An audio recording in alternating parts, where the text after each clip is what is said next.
I'll start Monday is the mantra of the failure. You start now. You start by putting down the phone after this video. You start by cleaning your room. You start by sitting in silence for 10 minutes. You start by keeping one small promise to yourself. Because if you can keep one promise, you can keep two. And if you can keep two, you can build a reputation with yourself.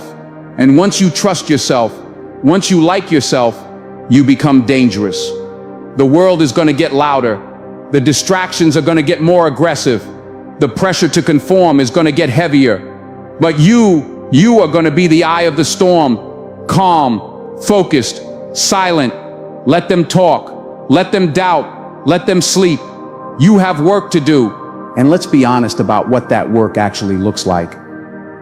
We have this cinematic idea of success, the montage, the fast cars, the flashing lights. But the reality of the work is that it is incredibly boring. It is mundane. It is repetitive. And this is where most people break.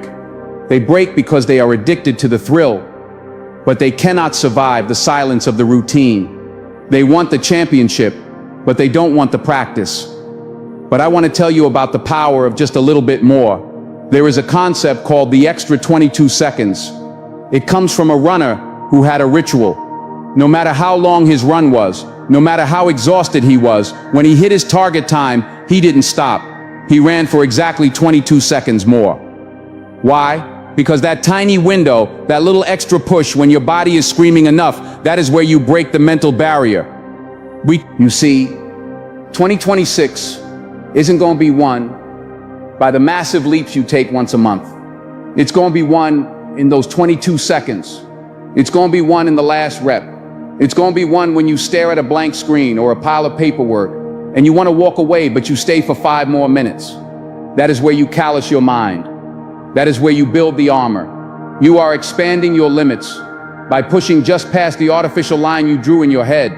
You have to realize that your stopping points are almost always mental constructions, not physical realities. You are capable of so much more than you think, but you never find out because you stop the moment it gets uncomfortable. And in this silence, you need to stop acting like the loudest person in the room is the one winning.